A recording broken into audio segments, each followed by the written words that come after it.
Pneumàtic Soler. Reparació i venda de pneumàtics, equilibrats, alineats i mecànica ràpida, canvis d'oli i revisions. Ara també servei per a motocicletes, situats a la plaça Esport sense número de Sant Andreu de la Barca, al costat del poliesportiu 11 de setembre. Qualitat i servei per una conducció segura.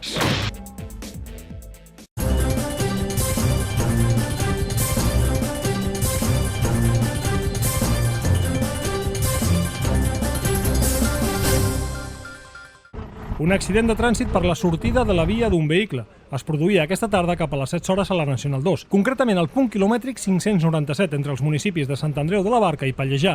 Per causes que encara es desconeixen, el vehicle hauria sortit de la via, quedant cap per avall. Unitats de bombers han excarcerat els dos únics ocupants, un matrimoni d'uns 35 anys. Els dos ferits han estat atesos pels serveis mèdics d'emergència que han desplaçat dos ambulàncies. Després d'un primer reconeixement, els dos ferits han estat traslladats a l'Hospital de Martorell, amb pronòstic de lleus.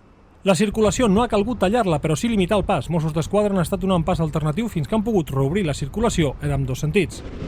Els serveis mèdics d'emergència han desplaçat un helicòpter per si hagués calgut el trasllat d'algun dels dos ferits a centres hospitalaris per via aèria. Per sort, amb el diagnòstic de l'estat dels ferits, lleus, no ha calgut la utilització d'aquest mitjà. Vols ser el primer en assabentar-te del que passa a Sant Andreu? Ara ho tens molt més fàcil que mai.